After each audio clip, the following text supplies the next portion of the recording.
I want to say good evening to everybody.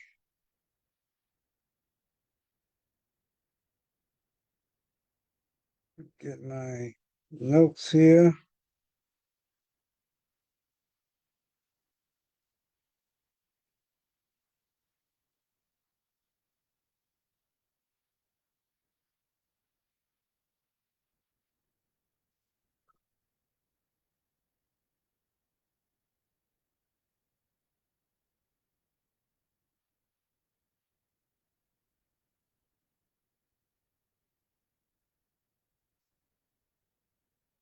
So I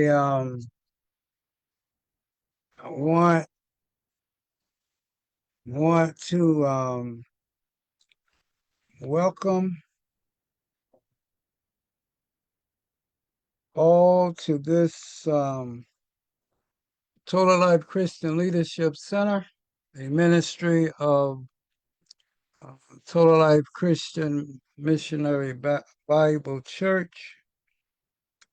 Uh, it's now time to call to order this particular meeting, this particular session, virtual session, in the presence of God, presence of the one true God, the God of Abraham, the God of Isaac, the God of Jacob. So it is indeed good to be here in his presence, the one who created the heavens and the earth. For the earth is the Lord's and the fullness thereof, the world, and all that dwells therein. Blessed be, blessed be the glorious name of the Lord our God.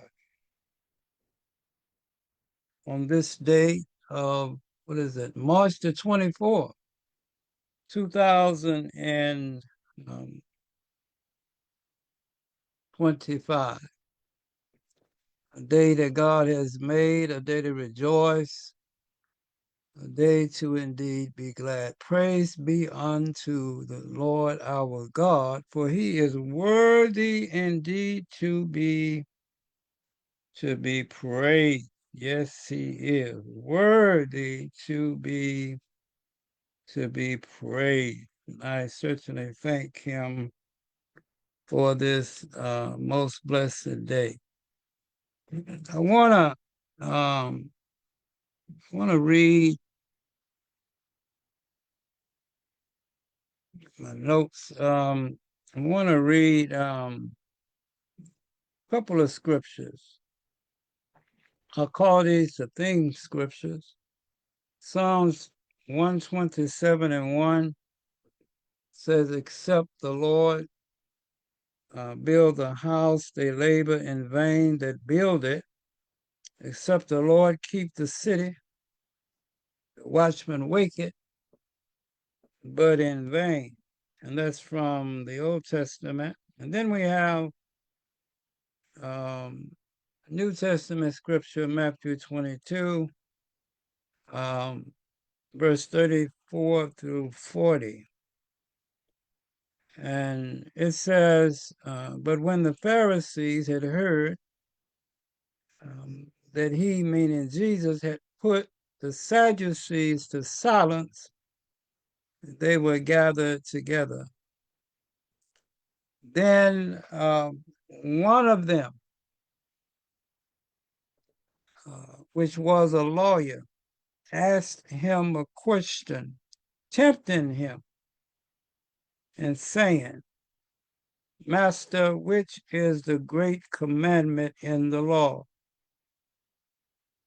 And Jesus said unto him, Thou shalt love the Lord thy God with all thy heart,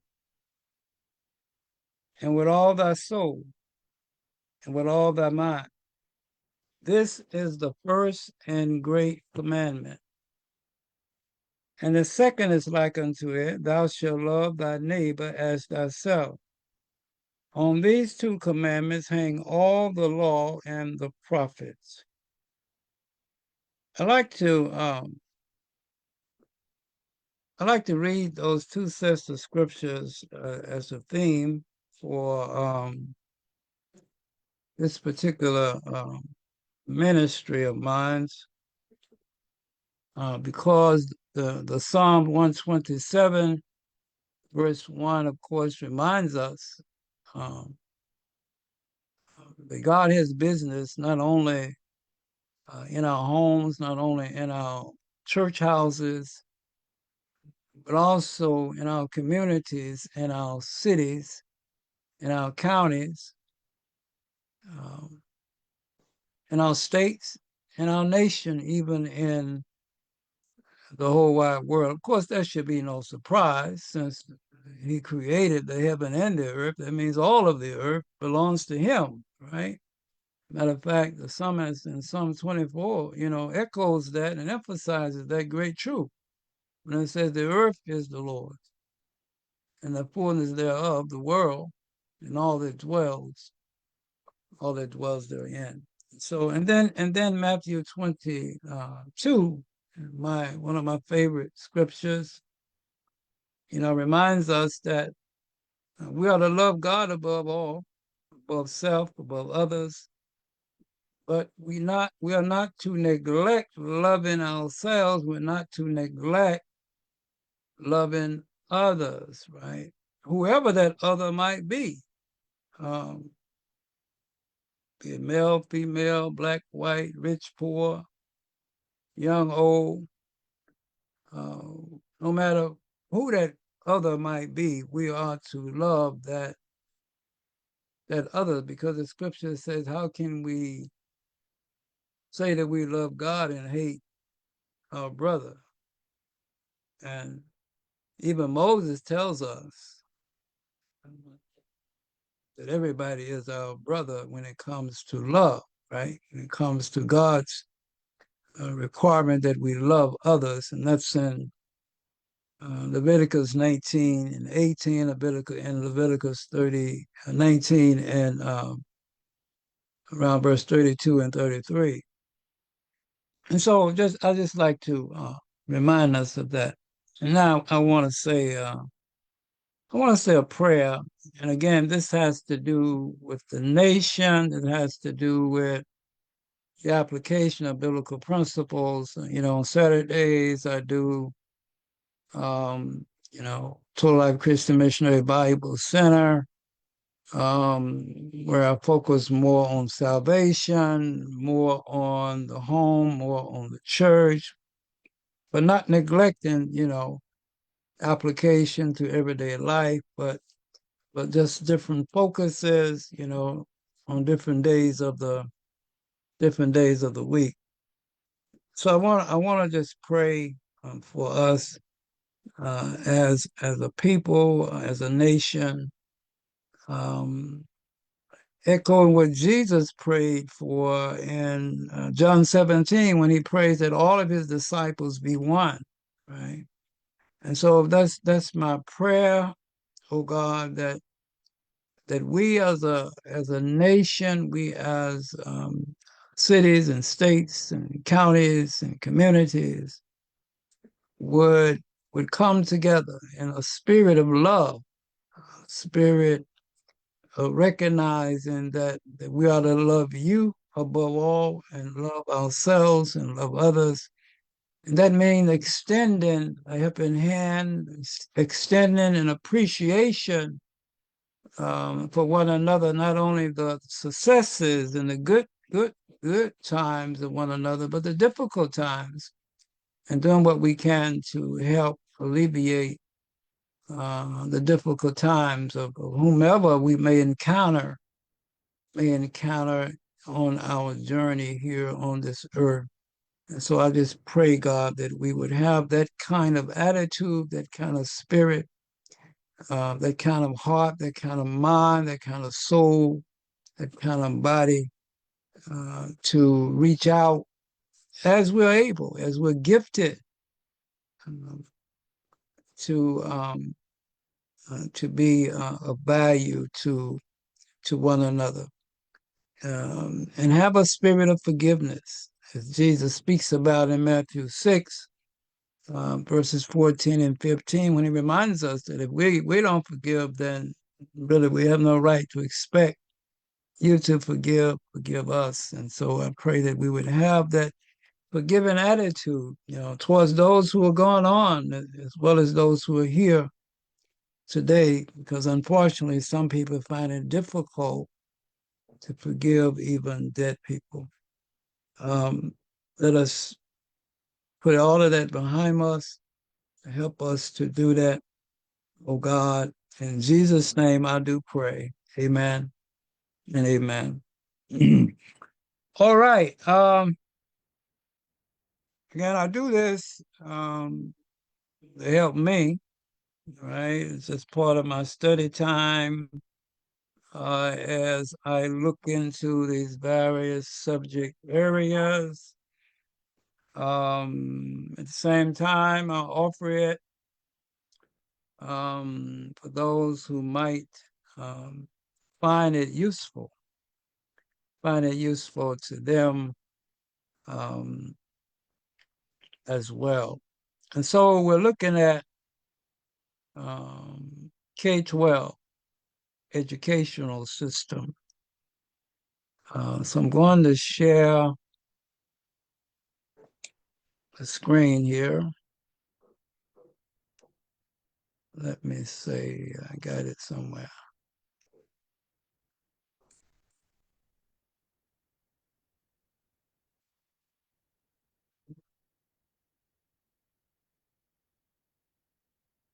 Screen up here.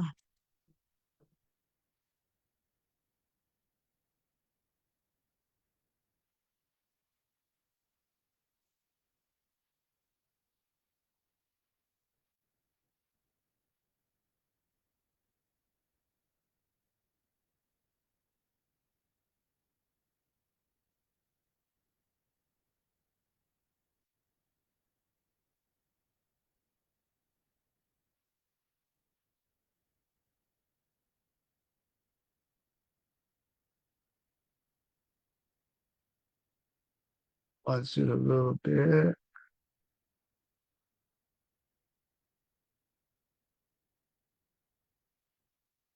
All right. Let me drink some water. Yeah.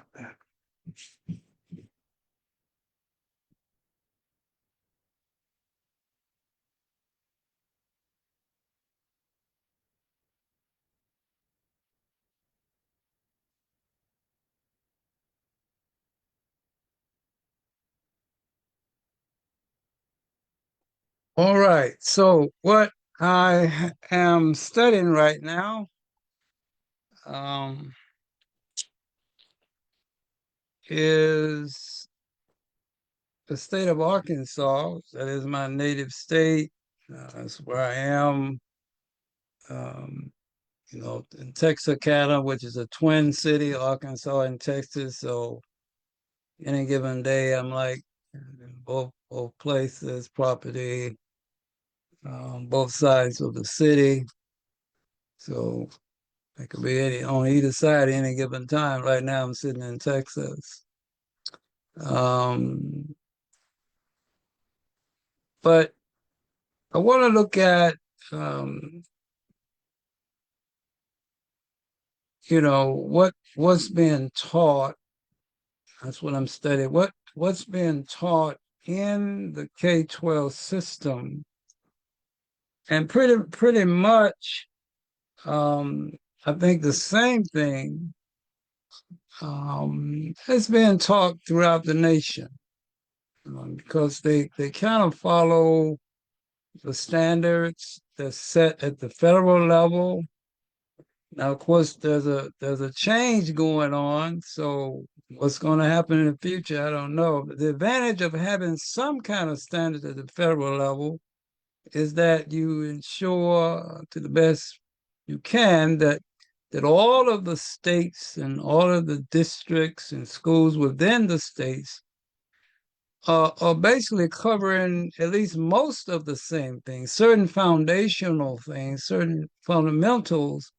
We want to make sure that everybody, because when you graduate high school, you might go off to college in a different state. So, you want to have pretty much all of the students, learning the basic, simple, same kinds of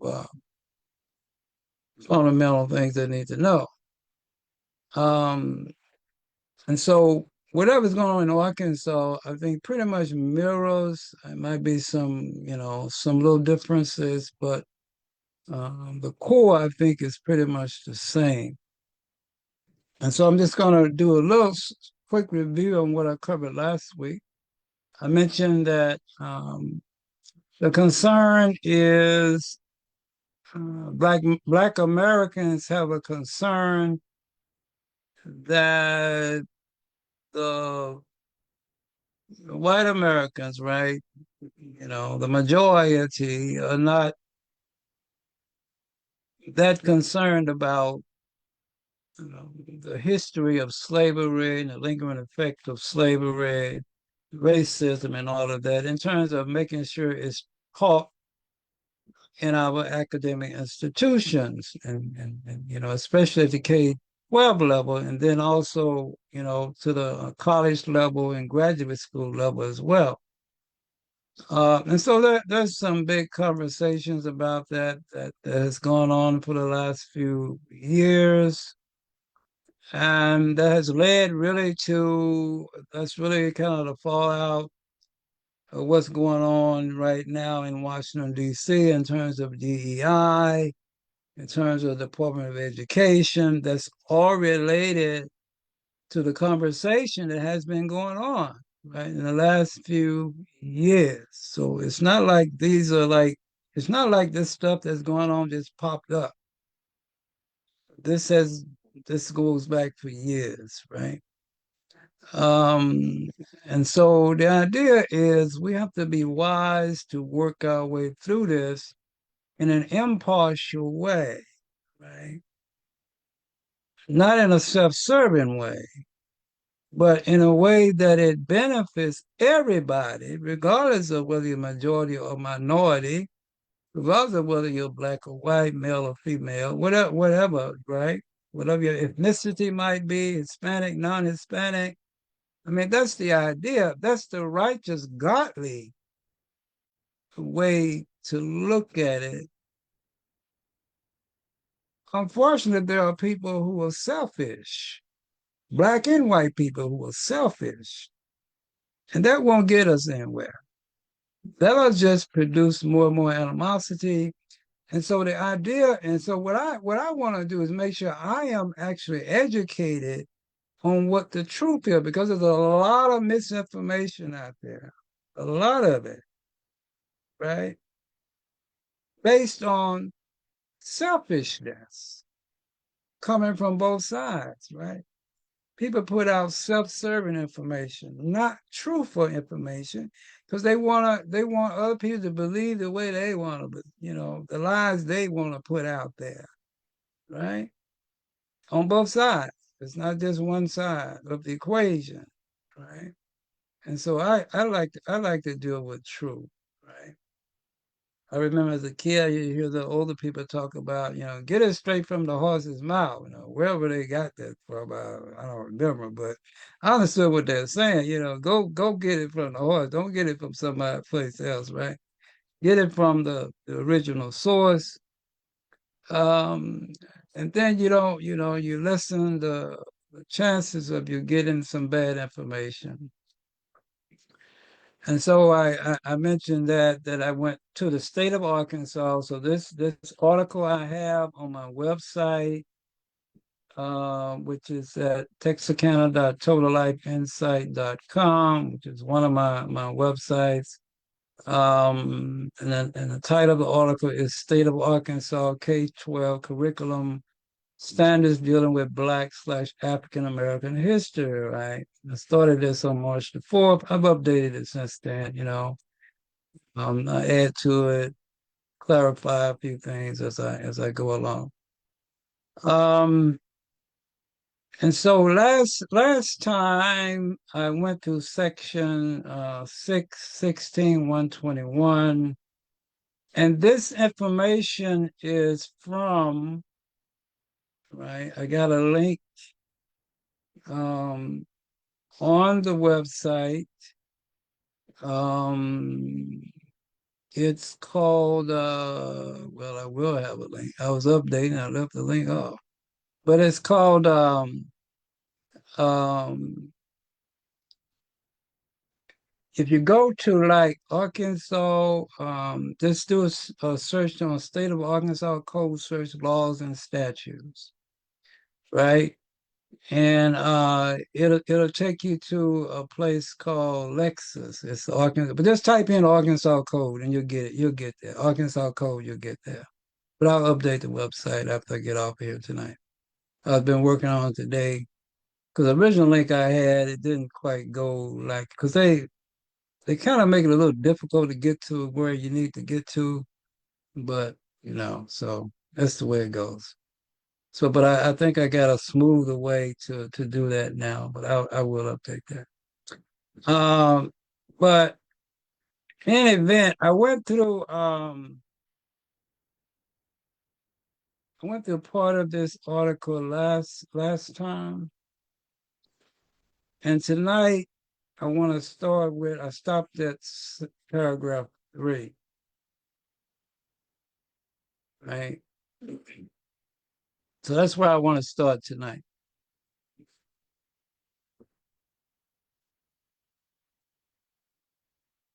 Um,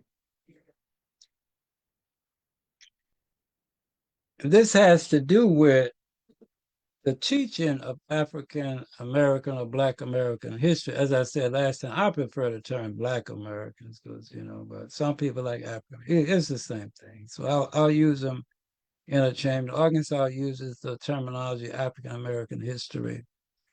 Um, but I, what it says here is that whatever they set forth that the school district ought to teach, paragraph A says that they ought to talk about those kinds of things, um, during those times when there's state and federal holidays that's related to, right, Black American or African American history.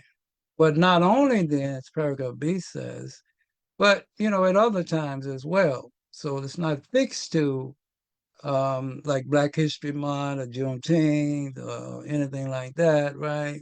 But you can talk about it anytime. And of course, as part of a course, you're going to talk about it throughout that course period.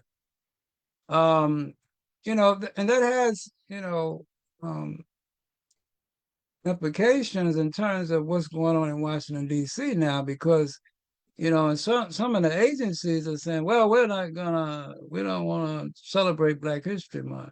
Well, the whole purpose of celebrating for people to kind of remember, even if you don't talk about it, you remember, you might see stuff and you read about it. You don't have to talk about it. It's not like it causes any kind of conflict because I spent 20 years in the army and we celebrated Black History Month, all those national holidays. And we're normally off, at some point in time if it's a day, but during the month, you had pictures and diagrams like in the hallway. I even worked in the Pentagon, right? So they had them in the hallway, and then in other, you have stuff up. People might have stuff on their desk, but it's not like it caused any kind of conflict because we're adults, right? It's not like we're back in the 1960s, 70s, going through integration with fist fights. And no, we're way past that. We're adults now. We're grown way past that. We're not fussing and fighting over that stuff. It's just memorializing, remembering so that we don't forget. And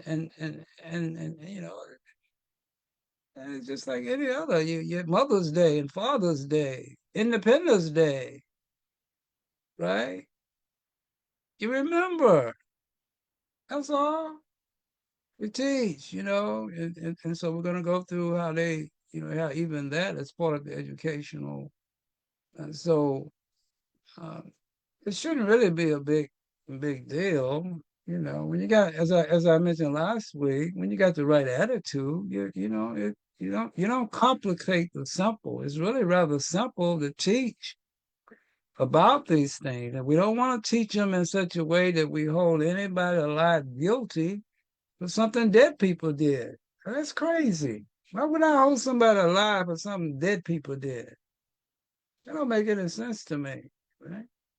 When your heart is right, you don't do stuff. Now, if your heart is wicked and dark, then you'll do that. You'll hold people alive today for something you think their ancestors may have did, or maybe they benefited from. Well, they had nothing to do with the benefiting. Your daddy and mama passed something down to you. I mean, you ain't got nothing to do with how they got it. What you gonna do? Throw it away? You know what I'm saying? No, man, that's common sense, right? I love common sense. I just do, man. I try to live my whole life on common sense. You know, sometimes my common sense ain't too common sense, but I try.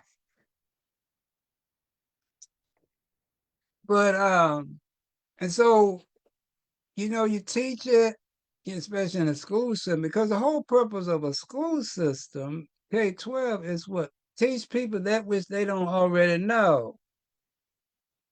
I mean, that's the whole purpose. Then when they get out, at 18, they get to make their own choices about what they further study. But K-12, they don't get to make choices about what they study. Adults supposed to make those choices for them, right? I mean, you might have electives, but there's certain fundamentals that you tell them, look, you got to study this, and we're going to test you and measure you how well you learned it, you know?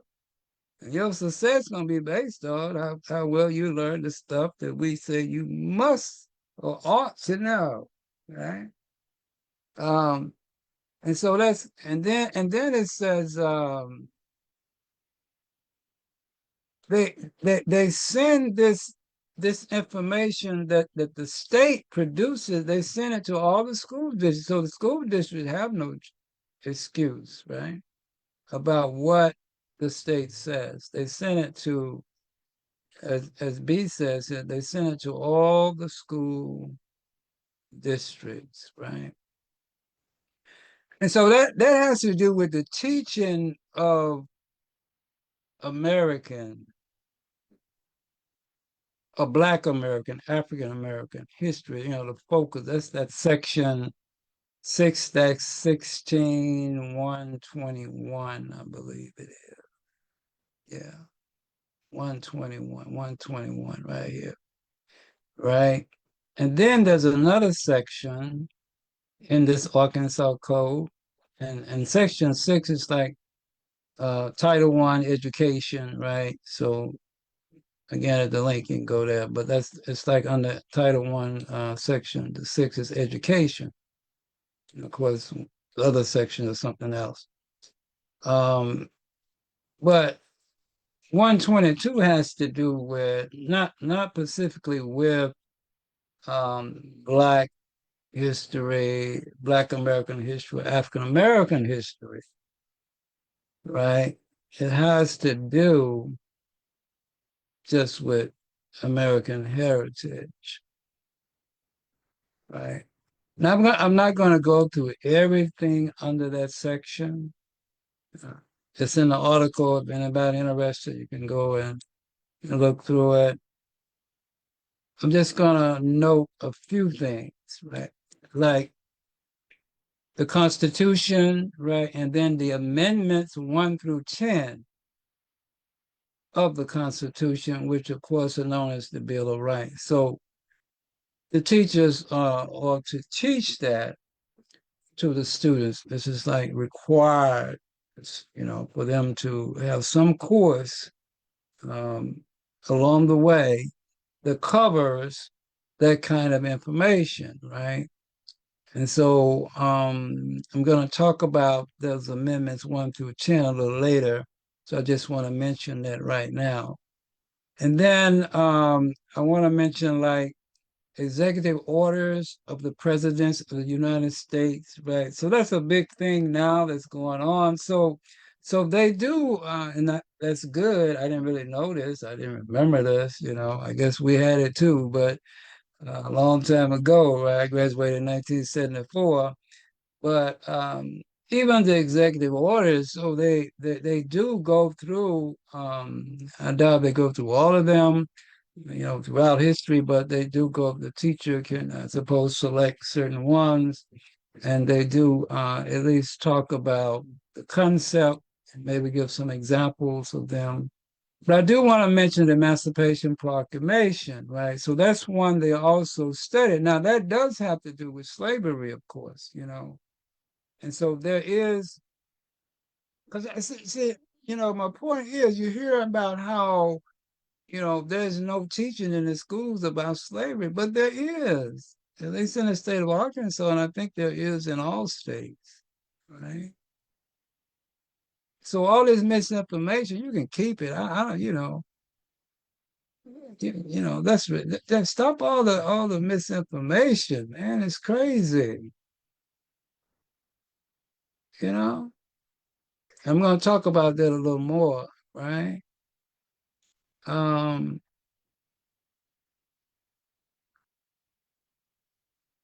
Now it does say here, there shall be no content-based censorship of American history or heritage in this state based on religious or other references in these writings, documents, and records. Censorship. Now that's a word. Now, of course, you're not gonna let some crazy stuff come into the school with kids. I don't call some stuff, not censorship that you keep out, right? So you gotta use some common sense, right? You can't let it all people write all kind of crazy books. Their kids don't need to read, period. Now adults want to read them, when they get 18, that's on them. But as far as kids K-12, no, we gotta protect children from some of that stuff that's out there, you know. And again, this is sent to the superintendents, and so everybody has a copy of it. The teachers know about it. So they know what they're supposed to teach, you know, even concerning African American or Black American history, they know, right? So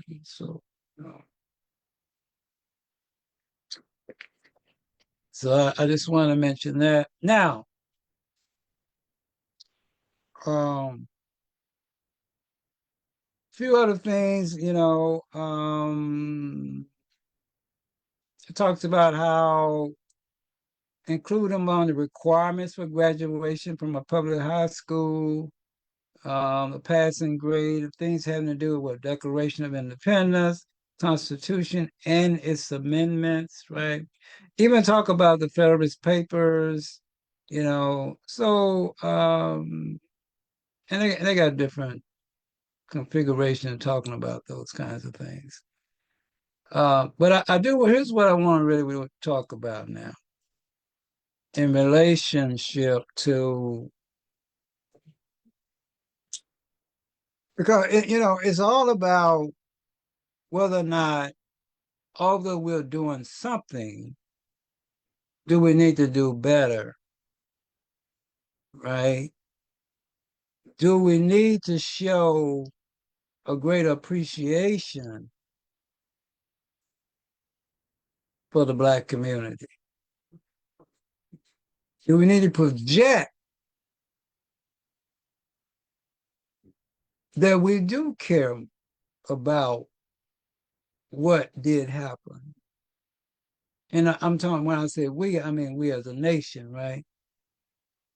Particularly those who are in power, those who are making the decisions, right? Because right now, as I said, there's a sense among many that those in power don't care enough, right? And so, as I said last week, to me, that's all about attitude, right? How far are you willing, are you just going to do enough to get by? to say I'm doing something, or you're going to do the whole thing that needs to be done to show how much you care, how much you appreciate the concerns of the minority, be the majority, right? So again, it's just common sense, right? And so although the Emancipation Proclamation is one of the requirements, but notice it only says the first 10 amendments are required. Now, when I read that, I immediately thought, why only the first 10? I mean, it's like what, 20, 27, I think. I mean, is it really a big burden on the school to deal with all of them? Right? Or you're just doing enough to say I'm doing something, right? I don't know. That kind of, when people do stuff like that, it kind of makes me suspicious. That's just me, right? Because you gotta know that the amendments dealing with slavery are very important to be discussed, to be taught, right? Now, the teacher can bring it in when they talk about Emancipation Proclamation, but that's really not the point. It should be because the teacher doesn't have to bring it in, right? There's no mandate for the teacher to bring it in. Teacher could teach it just as a speech in a conversation. President Lincoln gave this speech, read the speech in a conversation, right? Now, hopefully, a teacher wouldn't do that, but what I'm saying is, according to the requirement, they could easily do that, right? If they really don't care, if they want to tell the whole story, right? Because really, blacks did not become citizens, right? Until what, the 14th Amendment.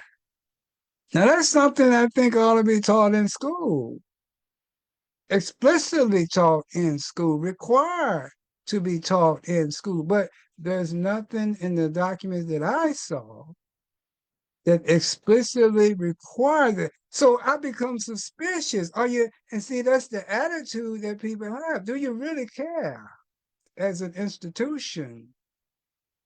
Do you care enough to care about what we care about? I mean, how much of a burden is it to say, okay, we're going to require they study all of these amendments? And then even the ones dealing with women's rights, they don't even require that, apparently. Not in the sense they require the 10, right? Now, that's the way I read it.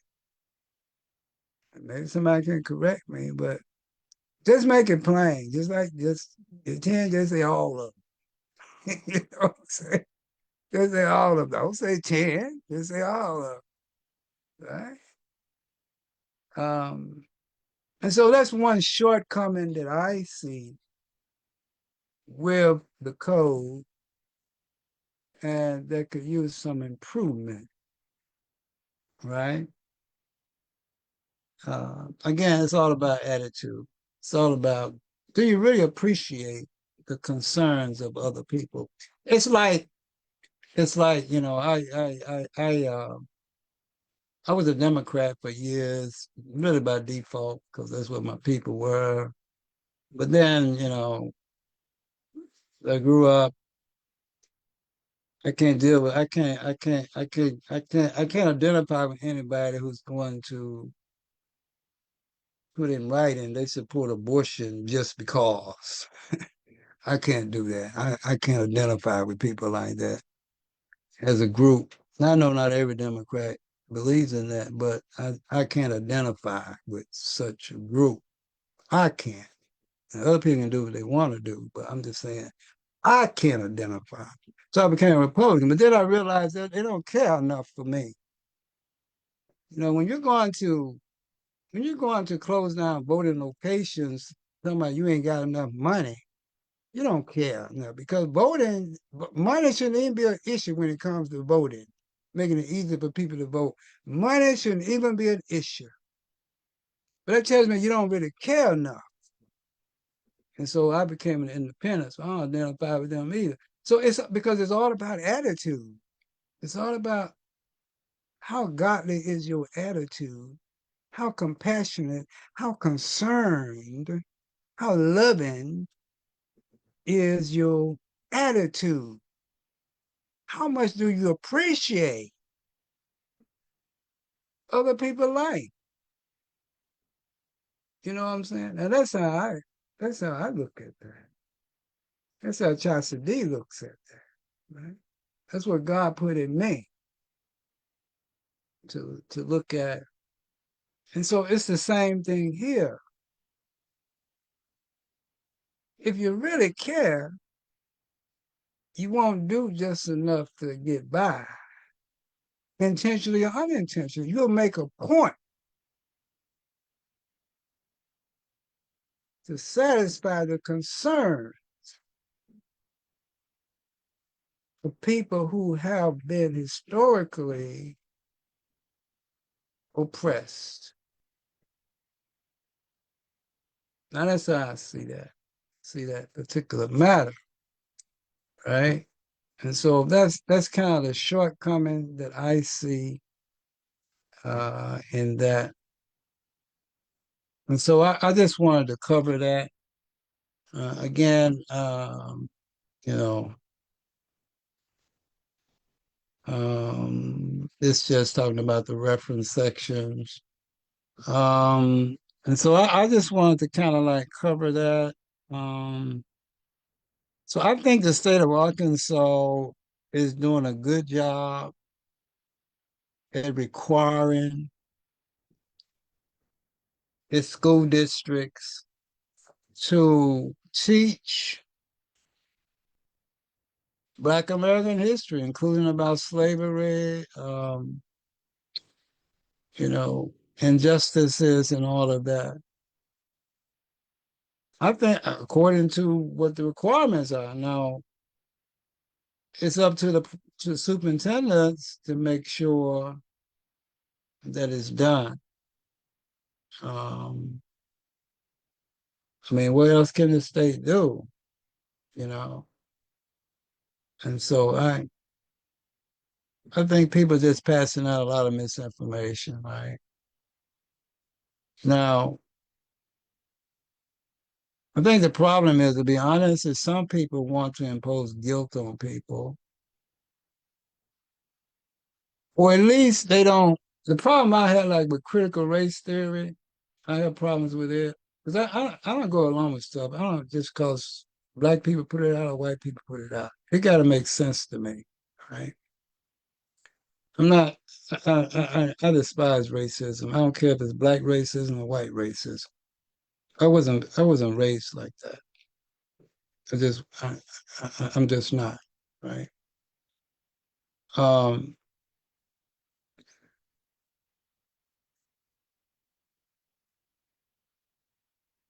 you just gotta be like I was saying about the majority ought to not do enough just to get by. Minority ought to not just do enough just to get by. So we ought to make it clear that we are not trying to say anybody alive today ought to feel any kind of guilt for what dead people did. But I find that the proponents of critical race theory, I listen to some of them, they don't make that clear. And so I'm suspicious of them too. It's just me.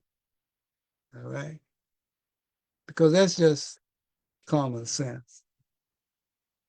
People that are educated ought to know better and ought to be explicit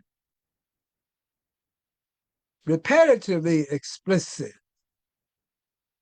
because that shows you care about the concerns of other folks, just like we want them to care about our concerns, right? So I think that's really where all of this blew up at in terms of education, right? We just didn't handle it right. It was not handled in a godly way on either side of the equation, right? It wasn't handled in a Matthew 22:34 through 40 way. So I just wanted to, uh, I put this out on my YouTube channel, and people that want to listen to it later, get whatever you want to get from it. And plus, again, this is just my study process. And so I think next time I'll get into some statistics um, about K-12 that's alarming, very alarming. And I don't know, if I was younger, I probably would get more heavily involved in solution, but I don't know if I got the energy for that. But maybe if some young people do, I don't mind contributing finances, best I can. But um, man, I turned 69 yesterday. That ain't old, but that ain't young either. You know what I'm saying? Because I got some other things going on. Uh, but I thank God anyway for whatever I can do. Whatever I can do, I'll do it. Because this is important to me, and I kind of I got into this kind of, if you will, quote, activism and concerns late, because I've been 20 years, first 20 years of my adult life in the military, isolated from all this stuff, man. I just didn't have these kinds of problems. First of all, I learned how to navigate the system without having problems. You know what I'm saying? And when something popped up, I dealt with it very quickly and very sharply. So I didn't have no problems. I didn't. I had no problems at all in my whole 20 years. None, zero. Um, because I learned early on in the military, they got a regulation for everything. But what I can do and can't do it, what other people can do and can't do too. I know how to learn, pull them regulations out on anybody, in the spur of a moment. So I learned how to deal with stuff. And that's why I tell people today, man, you got to learn how to navigate this system. There's no excuses in 2025, regardless of what's going on in Washington, D.C. There ain't no excuses for nobody, regardless of the color of your skin. No excuses. You just got to learn how to navigate the system with wisdom and righteous strength. That's all it is. That's all it is, man. It's that simple. It's that simple. And so, and I don't know, man. But anyway, I um I just wanted to share that, and that's about all I'm gonna do tonight. And I just pray that we as a nation will come together and do better and be better, individually and collectively. I mean, enjoy life, you know, um, but be concerned about if you made that way. Some people not made that way. I realize that some people just made to have fun. I understand that, but for those who built to deal with these kinds of things, do what you can without, harming yourself. We can be of some support and assistance to others without harming ourselves. I don't recommend anybody do anything to harm themselves. I don't, especially harm their family. That don't make any sense. Trying to help somebody else and then harm your own kids or wife or whatever. That don't make any sense, right? So just whatever you're able. Sometimes it's just a matter of telling other people when they want to talk nonsense. It's just a matter of correcting them, having the right attitude towards the situation, and telling them, "No, it ain't that way, buddy. No, it ain't that way." And whether you're majority or minority, you can do that. Right? Sometimes that's all it takes to make a big difference. Right? Anyway, I love you. Thank God for you, and I hope you get something out of this, however much or however little. Until next time, you have any questions? Of course, the article is on the website. I'm at 903-280-5439. You can text me or leave a voicemail if I don't know you. I don't answer strange calls. But if you have any questions, any suggestions, any assistance, um, you know, just feel free to let me know. Anyway, until next time, take care. Bye bye.